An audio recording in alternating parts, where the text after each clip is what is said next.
Seperti biasa, setiap Jumat sore kita berjumpa dalam program Pembinaan Mu'alaf di kanal tercinta kita, Televisi Nahdlatul Ulama. Masih bersama saya Wulan Sari sebagai host pada sore hari ini. Dan juga sudah hadir bersama kita Kiai Haji Misbahul Munir selaku Ketua Dewan Pembina Mu'alaf Center Lembaga Dakwah PBNU. Dan juga akan hadir bersama kami pada sore hari ini seorang bintang tamu yang akan berbagi bersama kita semua. Assalamualaikum Kiai Misbah, bagaimana kabarnya sore hari ini ya? Waalaikumsalam warahmatullahi wabarakatuh. Alhamdulillah Mbak Ulan, makasih. Alhamdulillah, sehat selalu Kiai. Alhamdulillah, Mbak Ulan sehat ya? Insya Allah, bibarakatillah insya Allah Kiai. Dan juga pemirsa TVNU sudah bersama dengan saya. Di samping saya ini sosok yang luar biasa sekali. Beliau adalah Bapak Ilham Kurniawan atau biasa dipanggil Mas Ilham. Assalamualaikum Mas. Waalaikumsalam Kiai. Waalaikumsalam Kiai. Baik Mas Ilham. Baik Mas Ilham, bagaimana kabarnya hari ini? Alhamdulillah hari ini baik sekali. Hari ini sungguh amat senang saya ketika Kiai saya mengundang saya untuk berbagi cerita tentang kemualafan pada semuanya. Baik, terima kasih, luar biasa sekali Mas Ilham.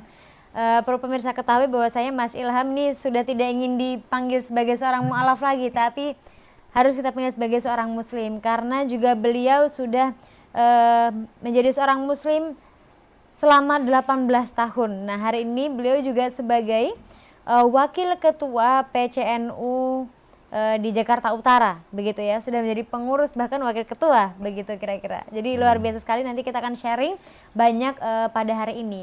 Dan juga pemirsa TVNU, hari ini kita akan bincang-bincang terkait bagaimana menjadi insan yang ihsan, begitu. Apa korelasi antara Islam, iman dan juga ihsan? Kita sudah membahas beberapa waktu lalu terkait keislaman, kemudian ketauhidan yang memancarkan atau misalnya mensimbolisasikan sebagai pribadi yang beriman, begitu. Nah, hari ini kita akan berada pada kata-kata ihsan. Nah, ini erat kaitannya dengan akhlak. Nah, kami ingin bertanya terlebih dahulu kepada Kiai Misbah, bagaimana Kiai sebenarnya hubungan atau korelasi antara tiga kata ini, Islam, iman dan juga ihsan? Terima kasih Mbak Ulan. Berkaitan dengan ihsan, ini adalah satu kesatuan daripada ajaran Rasulullah SAW. Rasulullah itu pernah satu ketika bertemu dengan malaikat Jibril. Saat itu singkat cerita tanyalah kepada Rasulullah, apa itu Islam, apa itu iman, apa itu ihsan, yang kita kemudian kenal dengan rukun agama itu ya. Jadi kemarin kita sudah membahas Mas Ilham tentang iman, kemudian bahasa lain itu tauhid, kemudian tentang Islam, bahasa lain bagi saya itu fikih ya syariat. Kemudian sekarang kita akan berbicara tentang ihsan, bagaimana menjadi insan yang ihsan. Kita tahu bahwa Rasulullah SAW menyampaikan bahwa ihsan itu an ta'budallaha ka'annaka tarah. Engkau beribadah kepada Allah seakan-akan engkau melihat kepada Allah. Fa in lam takun tarah fa innahu yarah. Kalau kamu tidak mampu, maka sadarlah engkau sedang diperhatikan oleh Allah. Engkau sedang dipantau oleh Allah. Engkau sedang dilihat oleh Allah. Itu ihsan. Artinya pada titik ini lebih tinggi dari sekedar iman, Islam dan iman dan Islam saja. Karena begini, kalau kita hanya iman, saya beriman. Oh iya, saya Islam. Iya. Apa buktinya kamu iman dan Islam? Saya melaksanakan sholat. Dari sisi syariat, orang melaksanakan sholat itu cukup ya, tanpa baju, tanpa songkok, hanya pakai sarung, Mas Ilham ya cukup. Karena secara syariat, aurat orang laki itu kan ma baina surah wa rubah, antara pusar dengan lutut. Artinya tanpa itu pun, tanpa songkok, tanpa baju, secara syariat sah, secara fikih. Tapi ya masih ada satu hal yang ditinggal, yakni yang namanya ihsan, akhlakul karim. Maka dalam hal ini, kira-kira kalau saya sholat tanpa baju atau bahkan jadi khotib tanpa baju, sah sih sah. Tapi ya kurang satu ya. Saya bilang kurang ajar. Dalam hal ini kita harus melengkapi dengan yang saya sebut dengan ihsan atau akhlakul karimah. Sehingga perlu saya sampaikan secara khusus karena ini agak panjang berbicara tentang ihsan, Mbak Ula. Demikian.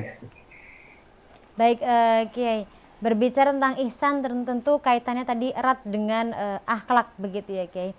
Nah, ini apakah ada kaitan yang sangat erat sekali dengan tujuan pengutusan Nabi liutamima makarimal akhlak? Mungkin bisa sedikit dijelaskan sebelum saya nanti akan beralih kepada Mas Ilham begitu, Kiai. Tentu Mbak Ulan bahwa Rasulullah Shallallahu Alaihi Wasallam itu menjadi sangat mulia dan agung di dalam pandangan Allah itu karena punya akhlak. Wa innaka la'ala khuluqin azim. Itu Allah itu yang mengungkapkan. Wa innaka, dan sesungguhnya kau Muhammad la'ala khuluqin azim, kau mempunyai akhlak yang agung.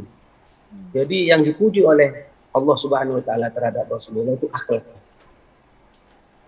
Karena itu mari kita pelajari akhlak itu apa. Jangan sampai kemudian kita mengatakan kamu nggak punya akhlak. Akhlak itu apa? Akhlak itu apa? Sehingga ketika kita berbicara akhlak, tahu apa yang seharusnya akhlak kepada Allah, akhlak kepada makhluknya Allah, dan makhluknya Allah itu banyak ya. Apakah itu bernama manusia, bernama jin, bernama hewan, itu semuanya makhluknya Allah dan kita ada akhlak aturan di sana. Sampai-sampai misalnya ya, ketika kita menyembelih itu kalau sekedar mati ya pakai gergaji juga bisa, ya, dijepit ya juga bisa. Tetapi Rasulullah mengingatkan awas kepada makhluknya Allah yang bernama binatang ini juga harus hati-hati. Kalau kamu menyembelih, wah sini dzibah, hendaknya perbaiki cara menyembelihnya. Sekiranya tajam itu pisaunya. Nah itu sampai segitunya.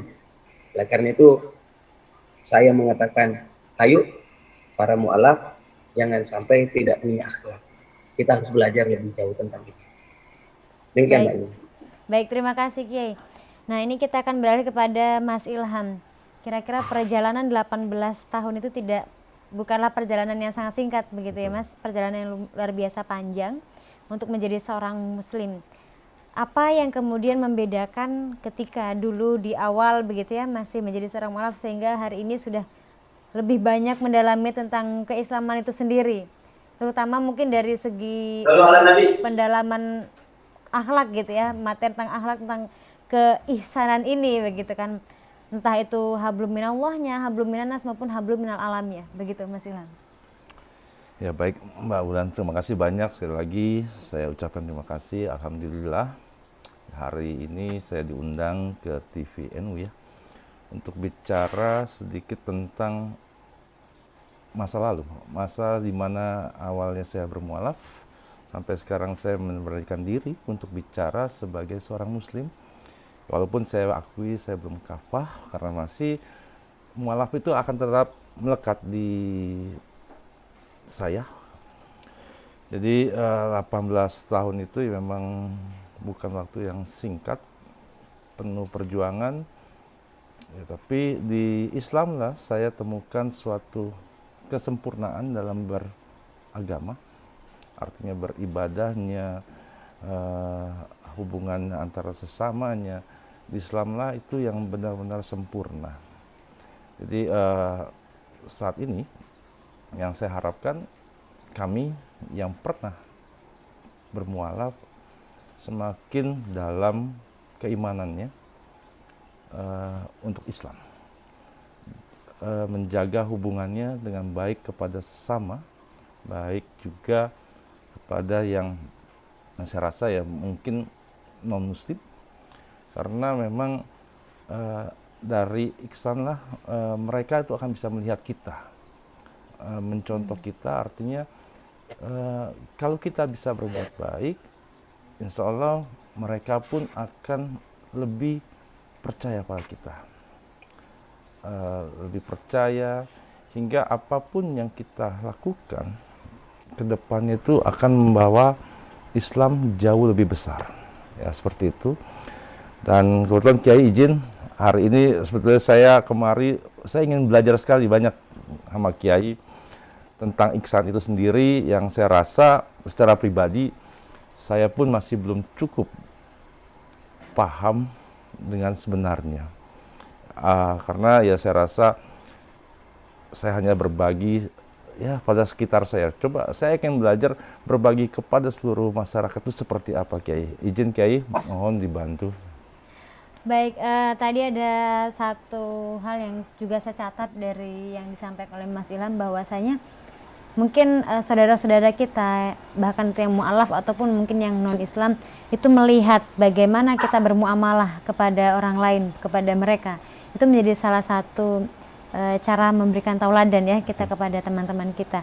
Dan juga Mas Ilham ingin bertanya kepada Kiai Misbah terkait ihsan itu sendiri, Kiai, begitu kan? Bagi seorang muslim atau seorang mu'alaf itu apa yang harus dilakukan pertama kali dalam mungkin memperbaiki atau meningkatkan akhlaknya, begitu ya, dalam pandangan Islam itu sendiri. Silakan, Kiai. Baik, terima kasih Mbak Wulan. Jadi memang mu'alaf ini menarik ya. Karena apa? Karena Mas Ilham ini menjadi muslim tidak seperti saya. Saya lahir, bapak ibu saya muslim. Tetapi kalau Mas Ilham lahir dari keluarga yang mungkin non-muslim ya. Jadi merubah orang seperti Mas Ilham ini adalah merubah sesuatu yang berat. Karena beliau itu sudah punya karakter, sudah punya agama sebelumnya. Maka ya tetap kalimat mu'allafati qulubuhum itu hatinya harus ademin, disayang, terus dirawat, karena beliau ini pernah bersentuhan dengan ideologi yang lain. Secara umum Rasulullah SAW mengingatkan begini ya, dalam masalah tingkah laku kita sebelum kita mengetahui detail-detail agama. Ya, saya mengatakan istafti qalbak. Nah, gitu Mas Ilham. Jadi tanyakan kepada hatimu. Ya. Jadi hati ini merupakan ukuran. Karena misalnya di dalam sebuah keterangan hadis itu Rasulullah SAW ditanya oleh para sahabat, kebaikan itu apa sih? Ini berbicara umum, kebaikan itu apa? Rasulullah menjawab, al-birru husnul khuluq. Kebaikan itu adalah budi pekerti yang baik, itu adalah kebaikan. Ya kalau kita kerjakan itu wat ma'anna ilahil qalbu. Hati itu kalau ngerjain, melakukan itu tenang. Ada orang, tidak ada orang, kita tenang. Itu ukuran secara umum. Kemudian kalau dosa itu apa? Wal itsmu, dosa itu adalah yang sesuatu yang tidak baik, akhlak yang tidak baik, perilaku yang tidak baik. Itu ukurannya adalah mahaka fil qalbi. Mahaka fil qalbi, sesuatu yang ngurek-ngurek, enggak enak, enggak nyaman di dalam hati. Ya. Dan kalau kita dilihat orang lain, kamu tidak senang, malulah gitu. Pekarihta ayat li alaihinna. Manusia itu melihatnya malu. Maka saya pesan kepada para mu'alaf, karena belum sempat belajar agama secara utuh ya. Maka ukurannya ini. Pokoknya akhlakul karimah itu pegang. Ukurannya adalah sesuatu yang dapat menenangkan hati, kerjakan. Sesuatu yang dapat hati gelisah, membuat hati gelisah, tinggalkan. Walaupun orang memfatwakan, orang mengajarkan ini baik atau tidak baik, tetapi hati kita bisa berbicara. Ini sebelum kita tahu detail-detail syariatnya, detail-detail bagaimana kita berakhlak kepada orang tua, berakhlak kepada saudara, berakhlak kepada guru, berakhlak kepada tetangga dan sebagainya. Dan menariknya seperti misalnya Mas Ilham. Apakah Mas Ilham setelah masuk Islam bapaknya menjadi Muslim juga? Enggak kan? Belum ya? Belum. Bahkan lingkungannya Mas Ilham masih dengan bangga memakai baju ala Tionghoa itu. Ya. Betul, Kiai. Enggak seperti Kiai Misbah kan pakai jas ya. Beliau itu dengan bangga tidak menghilangkan jati dirinya, yakni dengan pakaian orang Tionghoa. Dan Islam itu tidak menyalahkan itu. Orang Arab ya pakaian Arab, orang Jawa ya pakai belangkon, kira-kira demikian. Dan orang NU pakai sarung ya. Hal-hal macam begini adalah sebuah kearifan lokal. Dan Islam itu tidak melarang itu, Mas.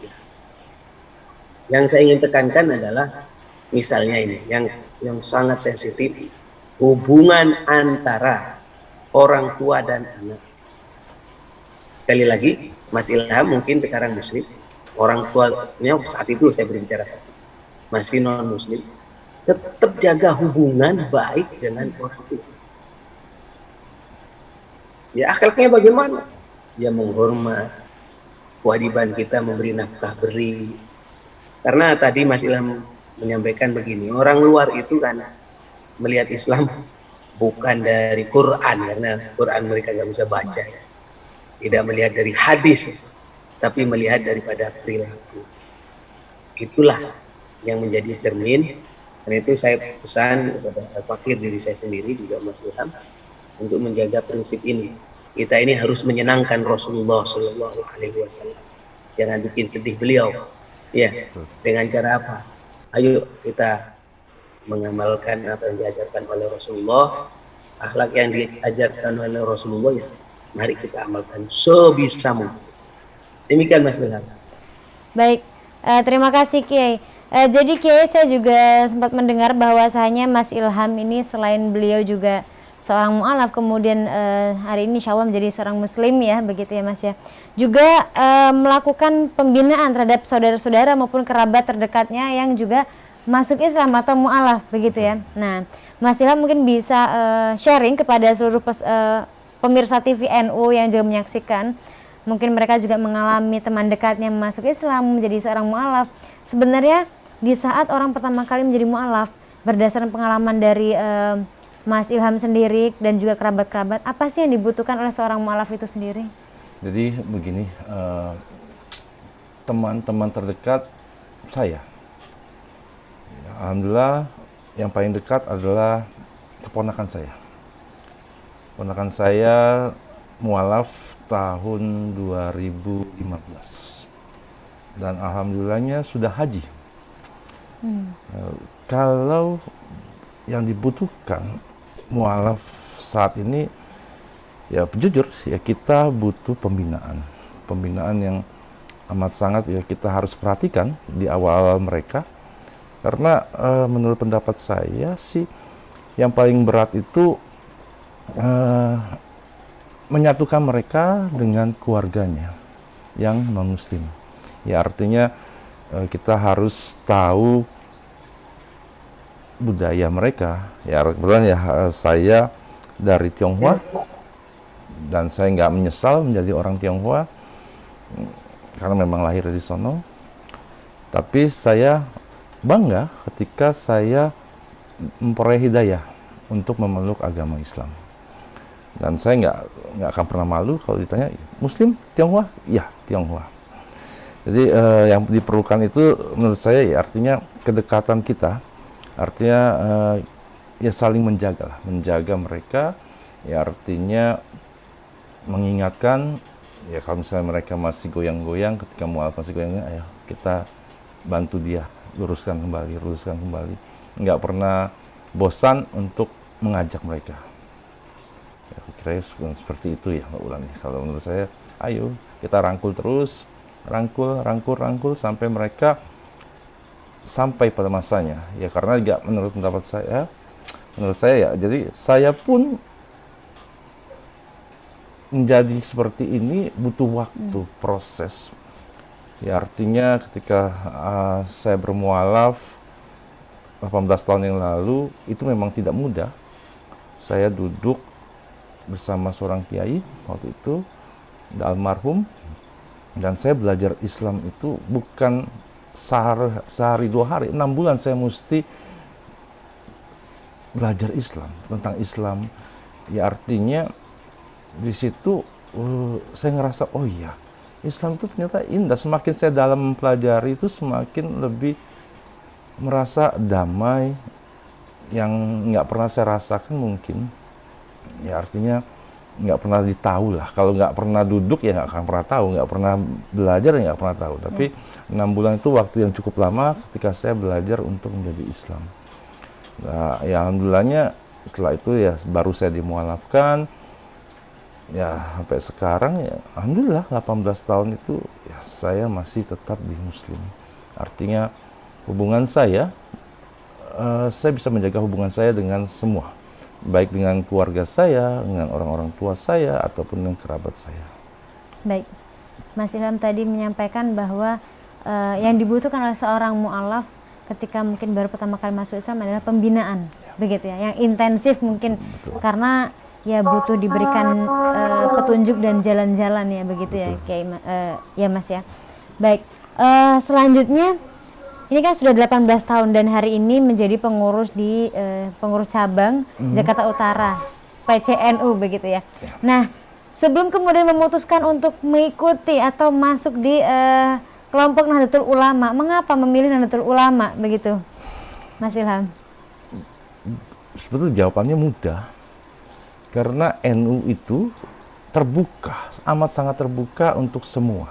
Artinya untuk semua lapisan ya. Artinya NU itu nggak pernah melihat sesusahnya orang itu seperti apa atau sekayanya orang itu seperti apa. NU itu membuka pintunya lebar-lebar dan di situ kita bisa belajar dengan benar. Karena memang ya karena saya sudah tahu di NU ya saya bilang sanatnya itu sampai ya, artinya para guru-guru kiai kayak Kiai Misbah insya Allah ya semua ada guru-gurunya. Artinya disitulah saya ketemukan oh ya saya mesti belajar di NU, saya mesti tahu NU ya. Alhamdulillah ya setelah pernah menjabat jadi apa ya, saya jadi pernah ketua LPP NU, terus saya digabungkan kembali untuk dijadikan wakil tanfiziah di PCNU Jakarta Utara. Artinya keilmuannya, sanad keilmuan itu jelas ya, runtutan keilmuannya itu jelas. Baik, saya ingin kembali kepada Kiai Misbah, mungkin masih terkait akhlak ini Kiai. Tadi Kiai sempat membahas terkait akhlakul karimah. Nah, mungkin kita perlu sharing lebih gamblang lagi, dijelaskan lebih gamblang lagi bagaimana dan apa yang dimaksud dengan akhlakul karimah, begitu Kiai. Mbak Ulan, berkaitan dengan akhlakul karimah kan bahasa Arab ya. Akhlakul karimah itu artinya budi pekerti yang baik. Budi yang pekerti yang baik itu awal-awalnya sebenarnya kita bisa merasakan. Makanya Rasulullah ketika ditanya istafti qalbak, tanya kepada hatimu, ini ukuran awal. Baru kemudian setelah itu kita akan berbicara detail-detail akhlak yang diajarkan di dalam agama. Misalnya, kalau saya menyarankan nanti kepada para mu'alaf, Mas Ilham, memperdalam lagi tentang kitab Taisirul Khalaq. Kitab Taisirul Khalaq itu ada sudah terjemahnya. Misalnya juga pelajari juga tentang ta'limul muta'allim. Ini lebih menekankan bagaimana proses kita belajar sehingga mendapatkan ilmu yang barokah dan manfaat. Tetapi di sana juga diterangkan tentang akhlak yang mendalam, akhlak kepada guru, akhlak kepada kawan dan sebagainya. Termasuk juga nanti kita akan belajar misalnya kitab yang biasa dipakai oleh para ulama, yakni kitab hikam. Kitab hikam itu ya kitab yang menerangkan tentang akhlak. Ala kulli hal, kita akan mengatakan bahwa pentingnya akhlak ini karena merupakan mahkota, Mbak Ulan. Dengan akhlak ini kita akan menjadi umat yang disegani. Bahkan satu umat, satu bangsa itu akan dihargai kalau punya akhlak, punya peradaban. Tapi kalau akhlaknya nggak ada harganya mereka. Karena itu kewajiban kita sebenarnya, kewajiban ini bukan hanya kepada mu'alaf, kepada seluruh umat Islam, bagaimana meningkatkan kualitas akhlakul karimah kita dengan memperbanyak mempelajari kitab-kitab yang sudah diajarkan oleh para ulama. Namun secara umum, karena kita diajarkan di dalam Islam agar selalu belajar, dan belajarnya itu tidak ada istilah kelas. Kita itu diajarkan minal mahdi ilal lahdi. Ya, kalau di dalam pembinaan mu'alaf kan ada waktunya. Misalnya kalau di mu'alaf center itu ada Senin itu tauhid, kalau Selasa itu fikih, kalau Rabu itu akhlak. Kalau Kamis praktek sholat dan bacaan Quran, kalau hari Jumat itu pelajaran zikir ya, bukan pelajaran tapi zikir dan kegiatan sosial. Itu ada waktu-waktunya. Tetapi kalau kita mengacu kepada ajaran Rasulullah, kita belajar itu tidak ada batasnya. Minal mahdi ilal lahdi. Mulai dari kita lahir, digendong sama ibu, kita diadani. Itu simbolnya kan ke sana, kan? Diadani kapan kuping kanan, kemudian dikomati kuping kiri. Itu sebenarnya ingin mengaplikasikan apa yang diajarkan oleh Rasulullah SAW. Termasuk juga kalau NU mengaplikasikan minal mahdi ilal lahdi sampai ke lahat itu diaplikasikan dengan talqin, Mas. Jadi kalau saya Kiai NU itu kalau sudahlah mayit di atas kubur, mayit dikubur, kemudian saya ada di atasnya, samping batu nisan itu saya masih talqin. Isinya intinya begini, mayit kamu ada di bawah tanah, ada di tengah-tengah orang mati, sebentar lagi ada dua malaikat yang tanya. Yang nanya tentang apa? Man rabbuka wa man nabiyuka dan seterusnya. Itu kan sebenarnya memberi pelajaran. Kalau bahasa bercandanya itu ya ngasih contekan agar kita bisa menjawab di dalam kubur atas pertanyaan. Sehingga mengapa kemudian saya tidak bosan-bosan untuk mengingatkan pada Mbak Wulan juga, ayo di TPNU pembinaan akhlak secara khusus ini ya kita sampaikan, termasuk pada malam ini. Karena begini, saya ulangi lagi, akhlak ini maha penting, saya ulangi, maha penting. Misalnya contoh yang sederhana, kalau tidak diingatkan, seakan-akan kalau sudah masuk Islam, putuslah hubungan dengan bapak, putuslah hubungan dengan ibu, putuslah hubungan dengan tetangga. Yang mungkin awal-awalnya dia itu punya komunitas, misalnya Mas Ilham di komunitas Tionghoa. Nggak usah dihilangkan komunitas itu.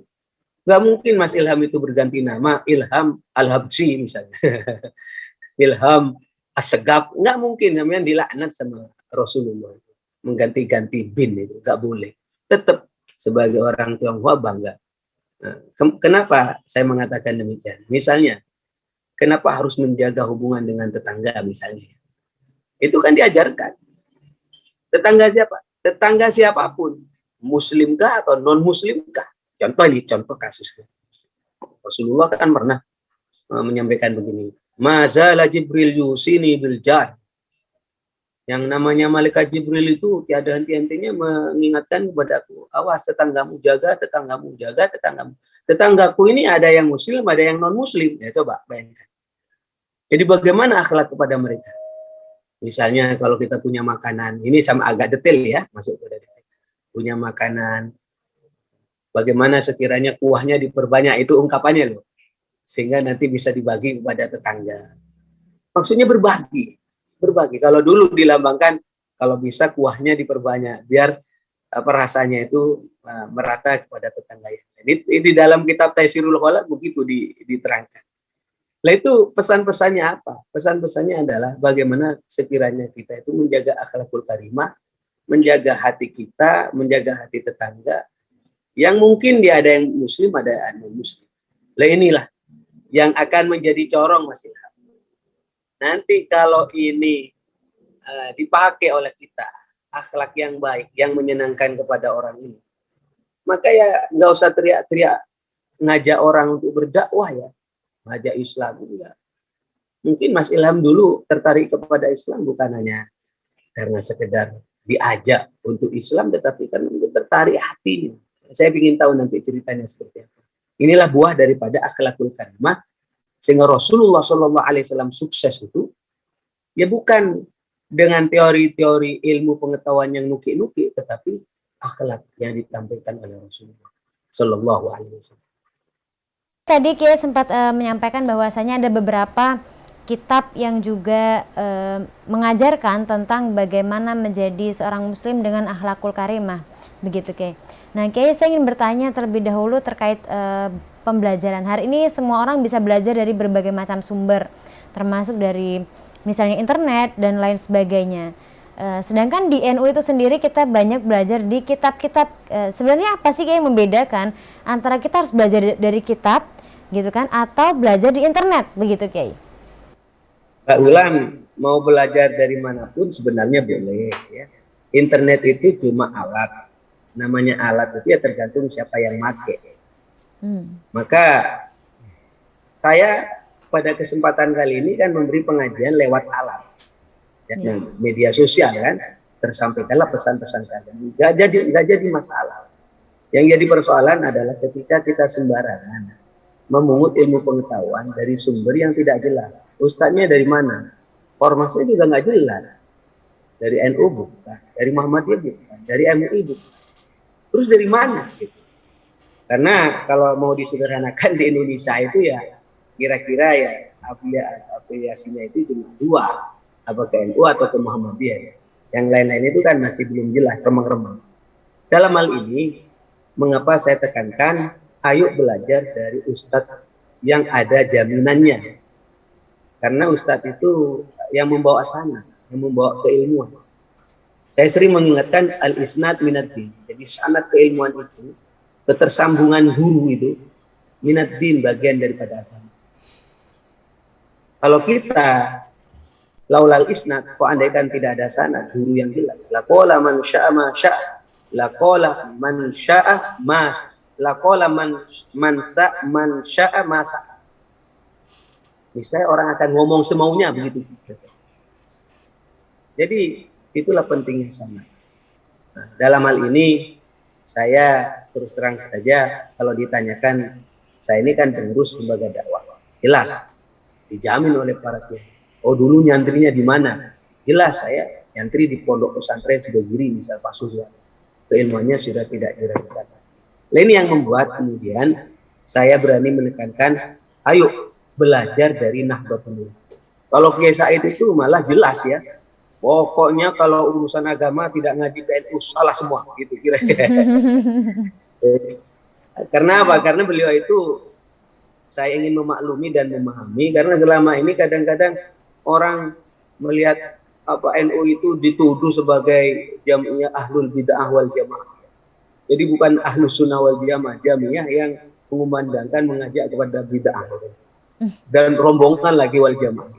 Maka kemudian tentu pimpinan kita ya menjawab dengan tegas bahwa NU tidak demikian. Malah lebih keras lagi kalau tanpa NU ya ilmu itu bisa kocar kacir, bisa nggak jelas nanti mendapatkan itu. Demikian Mbak Ulan. Baik, terima kasih Kiai. Saya ingin beralih kepada Mas Ilham selanjutnya.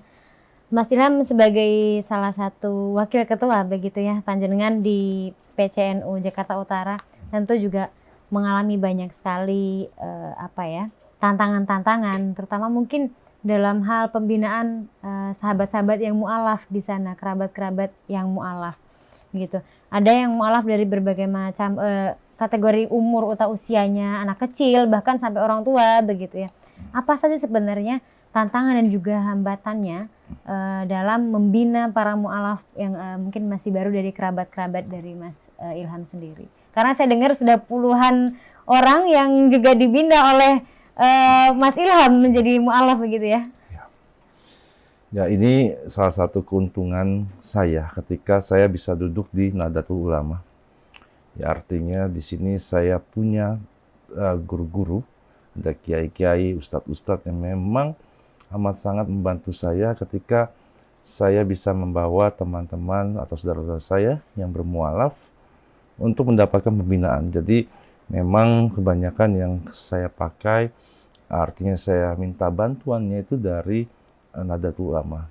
Ketika pemualafan pun, biasanya saya selalu panggil Rois Surya, PCNU untuk memualafkannya. Ya Alhamdulillah, jadi ya kalau dibilang ada kendala ya, ketika saya duduk di NU, ya semua udah selesai. Udah nggak ada lagi kendala yang saya rasakan karena sahabat-sahabat saya, ustadz-ustadz dari NU, baik kiainya pun juga selalu mendukung saya. Ya artinya ayo.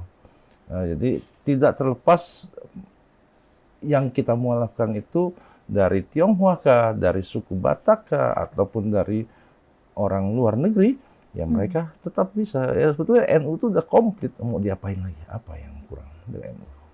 Nggak ada yang kurang di NU, semua ada. Udah cukup. Melihat tanggapan orang lain terhadap NU mungkin yang mereka belum tahu dalamnya NU, bagaimana menanggapi tanggapan orang itu kalau dari Mas Ilham sendiri? Ya, saya mah ikut yang itunya aja. Emang kok pikirin kata Gus Dur kan gitu. Jadi ya kalau menurut saya sih kalau orang bicara tentang NU yang nggak ngerti NU ya biasa, begitulah. Tapi yang bagi saya nggak ada masalah. NU tuh Ya seperti yang Kiai juga bilang, adalah suatu ormas yang jelas, kesanatannya jelas, semuanya jelas. Ya untuk apa lagi kita ragu? Baik, salah satu tokoh di Nahdlatul Ulama yang juga sangat dekat dengan etnis Tionghoa adalah Gus Dur. Betul. Betul ya. Mungkin adakah kesan tersendiri seorang Gus Dur di mata Mas Ilham? Ya, Gus Dur sebagai guru bangsa.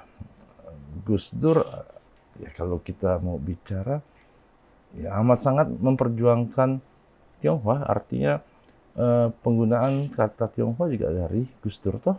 Ya. Jadi nggak ada lagi kata Cina, ya semua dirubah menjadi Tionghoa. Ya karena sebetulnya kami yang Tionghoa itu ya kayak saya termasuk orang cukup lama. Karena kakek saya tuh ya saya termasuk generasi keempat, artinya saya itu sudah menjadi bangsa Indonesia karena ya saya lahir, kakek saya itu sudah lahir di Indonesia, bukan lagi di negara Cina, dan ya semua itu sudah diperjelas sama Gus Dur, semua diperjelas semua. Ya. Jadi luar biasa sekali sosok. Nggak bisa diungkapkan. Baik, terima kasih Mas Ilham atas sharingnya, dan juga Kiai Misbah, mungkin untuk sore hari ini adakah pesan-pesan khusus dari Kiai terkait tema kita, yakni menjadi insan yang ihsan? Mungkin dari segi akhlak, apakah yang harus diperbaiki bagi seseorang yang baru saja masuk Islam? Begitu, Kiai. Secara spesifik mungkin apa dari segi tutur kata mungkin, atau dari segi hal lainnya, Kiai? Baik. Jadi dalam Islam itu menghormati adat istiadat. Saya paham karena seorang mu'alaf berlatar belakang agama lama, adat istiadat dari sukunya mungkin, dari keluarganya mungkin. Jadi Islam itu tidak memberangus adat istiadat yang al-adatul muhakkamah. Adat itu bisa dijadikan dasar hukum, bisa dipakai selagi tidak menyalahi kepada syariat. Itu catatan. Maka dalam hal ini saya pesan kepada para mu'alaf dimanapun saja berada untuk lebih meningkatkan porsi belajar, bukan mengajar. Kenapa? Karena namanya mu'alaf ini kalau terlalu tinggi diberikan panggung, saya khawatir bukan menjelaskan tentang Islam, tetapi justru menjelek-jelekan agama yang lama. Emang nggak boleh, Pak? Ya nggak boleh lah. Ini atas nama dakwah itu ya. Kalau dia berdakwah kemudian dengan cara menjelek-jelekan dagangan orang lain, ya bukan begitu cara orang dagang. Kalau kita jualan ya udah jualan kita yang bagus, yang paling indah, yang paling murah dan seterusnya, yang paling lah. Ya nggak usah jelek-jelekin tetangga jualan. Malah kenapa saya tekankan demikian? Karena fenomena hari ini semacam ini, Mas Ilham. Mas Ilham saja tidak melegak-lega ya, santai ya, orangnya tenang, teduh gitu. Mungkin karena ketularan Kiai NU ya. Tetapi faktanya kita lihat di sosmed itu banyak orang teriak-teriak, mungkin hirohnya, semangatnya luar biasa karena ingin menampakkan tentang Islamnya, keislamannya, dengan menjelek-jelekan agama. Ya boleh. Ini spesifik ya. Wala tasubbul ladzina yad'una min dunillah. Jangan kau mencaci maki agama lain, ideologi orang lain, Tuhan orang lain. Terus bagaimana kalau kita melakukannya? Fayasubbullah adwan bighairi ilmin, maka mereka nanti balik nyerang kita dengan tanpa ilmu, ngawur nanti. Nah, dalam hal ini harus dibedakan. Saya ulangi lagi, harus dibedakan antara pembahasan di internal kita dengan sesuatu yang disampaikan keluar. Mengapa? Karena ada juga ajaran-ajaran dalam rangka memperkuat akidah, misalnya Qul huwallahu ahad, misalnya Qul huwallahu ahad, Allahus samad. Itu kan surat Al-Ikhlas menekankan berkaitan dengan agar kita mengesahkan Allah. Allah itu satu, tidak beranak dan tidak melahirkan anak ya. Allah itu tidak beranak dan juga tidak diperanakan, maksudnya tidak lahir dari siapapun.